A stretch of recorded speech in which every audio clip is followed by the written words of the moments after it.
I come from the Northeast, Bharat at 2047।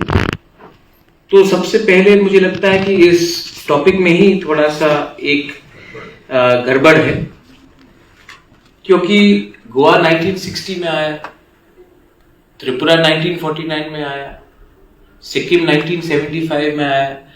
तो सबसे पहले ये यूनिफॉर्मिटी जो हम हमेशा लाना चाहते हैं, कभी वस्त्र में हो, कभी भाषा में हो, कभी खाने में हो, आजकल हम सब चीज को एक यूनिफॉर्मिटी में लाना चाहते हैं। India is very unique country.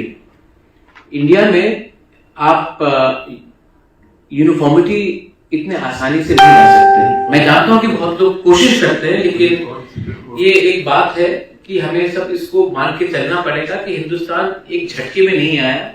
बहुत लोगों ने संघर्ष किया, किसी ने गोवा में किया, किसी मणिपुर में किया, त्रिपुरा में किया, कश्मीर में किया, हैदराबाद में किया। तो आप how do you see India in 2047? There are many inaccuracies as well. Let me start. The early speaker spoke about education. आपने शिक्षा के बारे में बात की। मैं आपको नॉर्थ ईस्ट के बारे में थोड़ा बात बताना चाहता हूं, because I think this room is filled with north east, because most of my Tipra Motha MLAs are here. मेरे राज्य में त्रिपुरा में हमने सबसे पहले सेंट्रल यूनिवर्सिटी 2006-2007 में आजादी के 60 इयर्स के बाद एक राज्य को एक सेंट्रल यूनिवर्सिटी मिला। इससे पहले हमें कहीं और जाना पड़ता था अगर आपको क्वालिटी सेंट्रल यूनिवर्सिटी आपको शिक्षा चाहिए थी। Then you will have to travel to Meghalaya or maybe to Assam or maybe to Delhi or Bombay, Mumbai. But in your own state, we do not have a central university. We talk about India at 2047, and यहां में मैं आज मुंबई में आया हूं। मैंने सुना एक दो विधायक बात कर रहे थे कि now we are doing DNA testing. मैं तो अनुसूचित जनजाति हूं, बहुत लोग अनपढ़ गवार भी बोलते हैं। मेरे खुद के कजन ब्रदर्स लोग मुझे जो दिल्ली में हैं, जयपुर में हैं, they often consider me a lesser royal, because we're from the northeast। मैं आपको एक बात बोलना चाहता हूँ। यहाँ में लोग, मैं आज सुन रहा था, they were talking about DNA, they were talking about cancer research, stem cell research। मेरी यहाँ में एक विधायिका है, she comes from Gandatwisa and Dhalai। People still die of meningitis, diarrhea and malaria. So you can't talk about India by ignoring a certain part of India। मैं आपको बोलता हूं how I see India in 2047। Many people measure India by GDP। Many people in this country measure India by G20। Many people in this country measure India by our image abroad। I measure my India, and I'm going to keep it to maybe 8 minutes, 1 minute extra I will ask, I'll speak।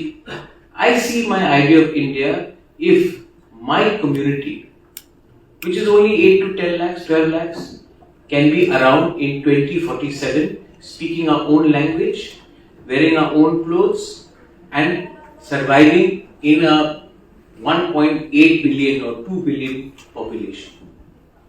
The real India I see, अगर हिंदुस्तान को एक रहना है, हिंदुस्तान को उन्नति करनी है, तो हिंदुस्तान के छोटे से छोटे संप्रदाय को, कोई भी धर्म हो उनको 2047 में रेलिवेंट रहना पड़ेगा। अगर आपकी आइडेंटिटी नहीं रहेगी तो हिंदुस्तान क्या है, भारत क्या है?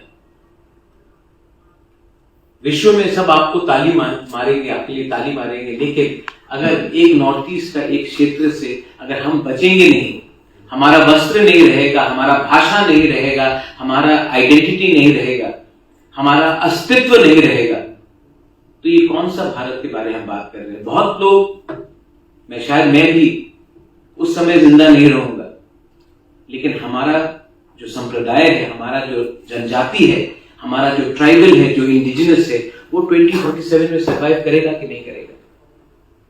Sir, you spoke about electoral reforms. Let me tell you, the biggest problem in this country, according to me, is we talk about हम दो हमारे दो.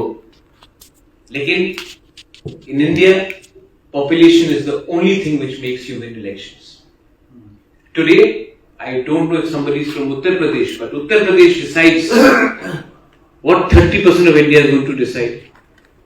So we who come from Northeast, Sikkim, Mizoram, Tripura, Nagaland, Meghalaya, what say do we have in this Indian democracy? Is this country based on population? Are you going to reward population and not diversity? But what I see is that if India has to prosper in 2047, you'll have to change the democracy, as we say. We are supposed to be grateful for the great democracy.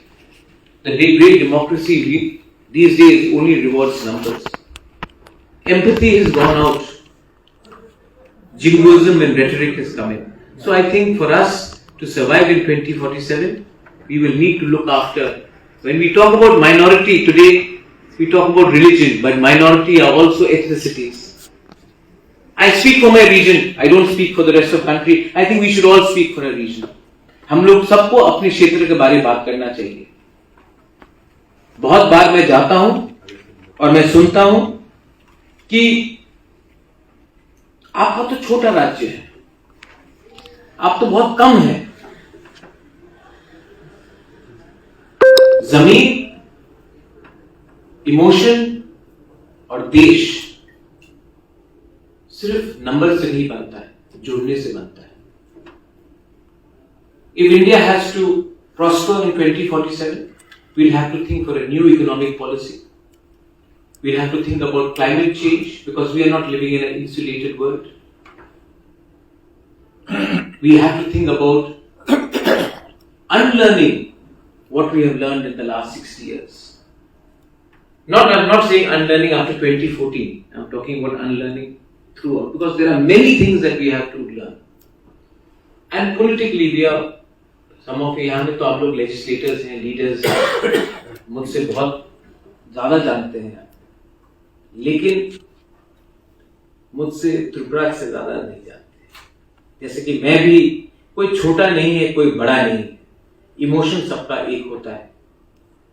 मैं आप सबको एक बात बोलना चाहता हूं, अगर हिंदुस्तान को 2047 में रेलेवेंट बनना है तो हमें अपने क्षेत्र को छोड़ के भी जाकर दूसरे क्षेत्र में जाकर देखना चाहिए, क्योंकि जब तक हम अपने देश को ही नहीं समझेंगे, हम बाहर जाकर क्या बात करें.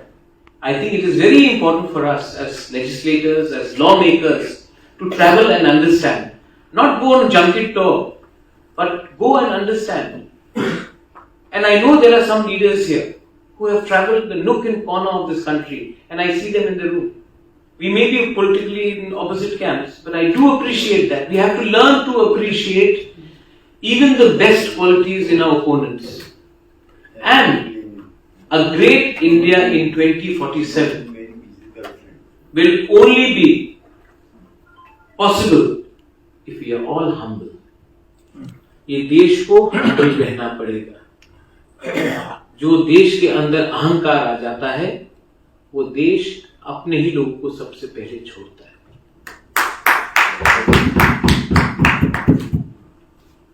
फाइनली मैंने थोड़ा ज्यादा समय लिया. मैं आपसे भी चाहता हूं कि आप भी इस सेशन के बाद हमसे बात करें.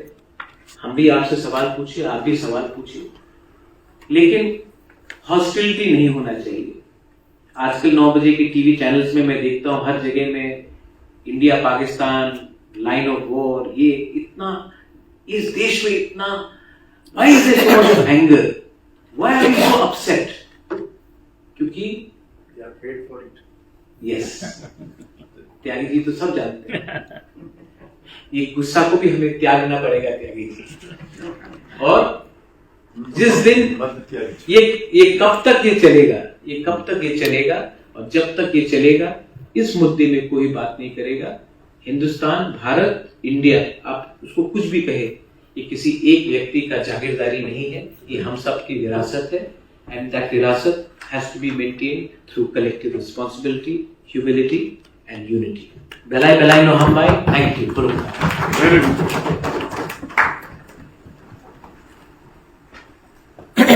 Thank you so much, Pradyut, for that very articulative speech and also underlining the importance of diversity and identity. Thank you.